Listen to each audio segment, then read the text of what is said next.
আসসালামু আলাইকুম বন্ধুরা, স্বাগত আমার এই বাংলা রান্নাঘর উইথ শেরিনের চ্যানেলে। দেখুন, আমি আজকে খুব সুন্দর একটা মানে বিশেষ করে মেয়েদের খুব পছন্দের একটা সবজি, সেটা আমি রান্না করব। প্রথমেই দেখেই যেন চ্যানেল ছেড়ে চলে যাবেন না, প্লিজ প্লিজ প্লিজ আমার সঙ্গে থাকবেন। আর দেখুন, সবাই বলে মাছের তেলে মাছ ভাজবেন, আজকে আমি মাছের তেলে মাছ তো ভাজবই, অবশ্যই মাছের তেলেও সবজিও রান্না করব। মানে আমি কত কম তেল দিয়েছিলাম, আপনাদের হয়তো মাথা ঘুরে যাচ্ছিল যে এত কম তেল দিয়ে এতগুলো আলু দিচ্ছে, ঝাল পেঁয়াজে কোনো তেলই নেই।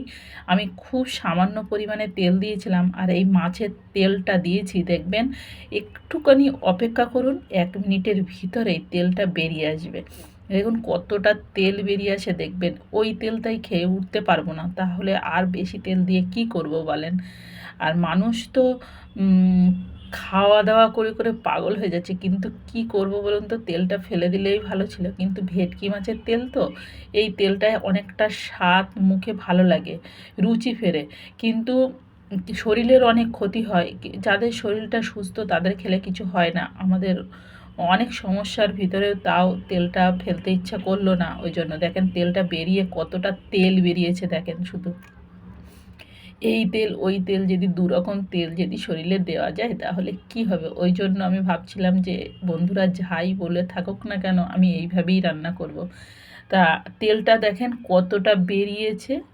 এবার আমি আলুটা একটু ওই তেলে ভাজা ভাজা করব, তেলের গন্ধটাও চলে যাবে। তেলটা কিন্তু এই এখন দেওয়ার জন্য তেলের যে কাঁচা কাঁচা গন্ধটা কিন্তু বন্ধুরা থাকবে না, যেহেতু তেলটা তো দিয়েছি।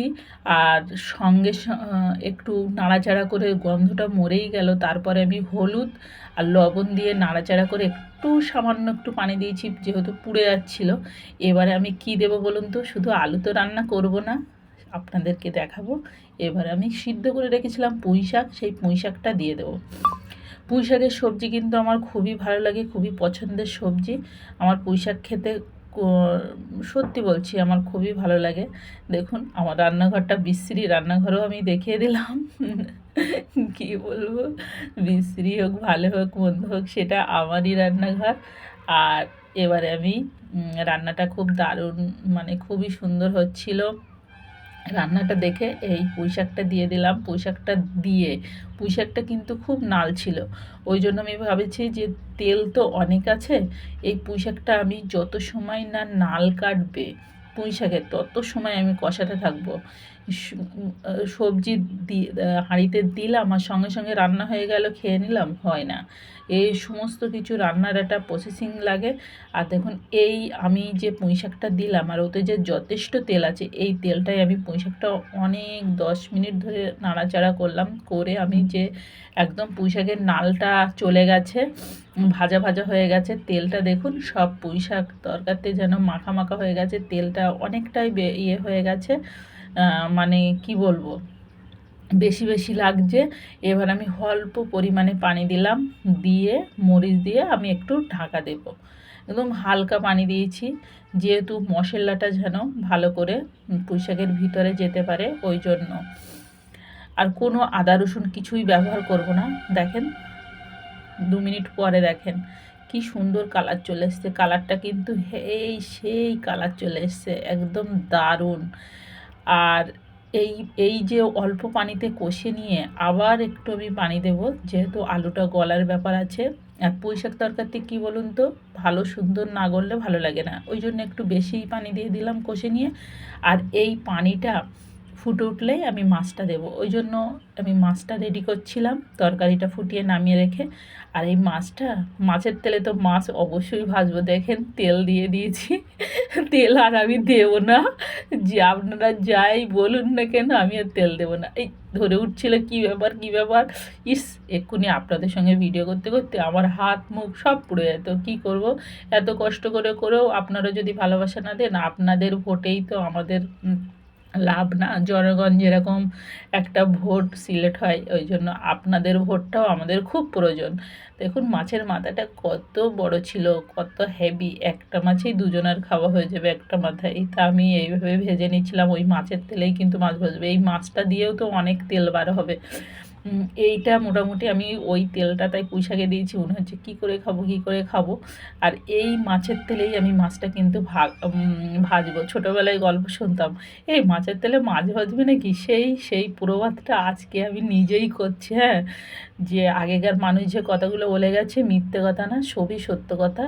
আর দেখুন মাছটা কত সুন্দর ভাজা হয়ে গেছে বলুন, কোনোটা কি খামতি আছে? সুন্দরই তো ভাজা হয়েছে। আর এধারে আমার পুঁই শাকটা ফুটে উঠেছে, দেখেন কালারটা দেখেই বুঝতে পারবেন যে কেমন রান্নাটা হলো। সেটা অবশ্যই তো বুঝতে পারছেন কি সুন্দর কালার চলে এসছে, সেই হেভি কালার চলে এসছে। এবার মাছটা দিয়ে আমি 5 মিনিট আরও হালকা আঁচে রেখে দেবো। আর এই পুঁই শাকের সঙ্গে নূতন আলু একদম মাখনের মতন হয়ে যাবে, আর খেতে যা দারুণ লাগবে না, যারা খেয়েছেন তানারাই বুঝবেন। হয়তো আমার মতন লোকেরাই বেশি পছন্দ করবেন, তবে যদি একটু পছন্দ হয়ে থাকে প্লিজ আমার সঙ্গে থেকে যাবেন। আর বন্ধুদের বলছি প্লিজ প্লিজ প্লিজ, এত সময় দেখার জন্য আপনাদের অনেক অনেক ধন্যবাদ। আমি একটু উপরে মরিচ ছড়িয়ে দিয়ে নামিয়ে নেব। আল্লাহ হাফেজ।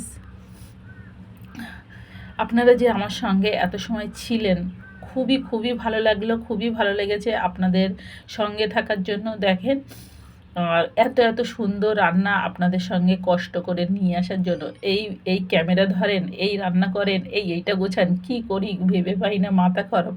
আর যদি মনে করেন যে আমি খুব ব্যস্ত নেই, তাহলে একটা চ্যানেল খুলে ফেলেন ব্যস্ত, দেখবেন কতটা ব্যস্ত হতে পারেন।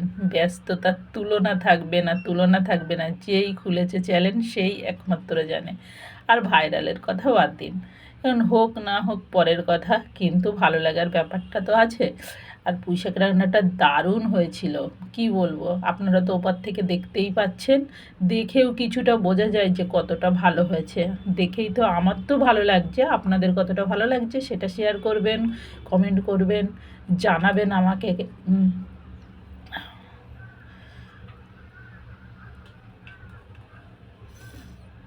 এত বক বক করেছি, মুখ ব্যথা হয়ে যাচ্ছে, এবার আমি একটু চুপ করি। দেখেন ধোঁয়া ওটা তরকারি খুব সুন্দর লাগছিল, সেই হেভি দারুণ লাগবে।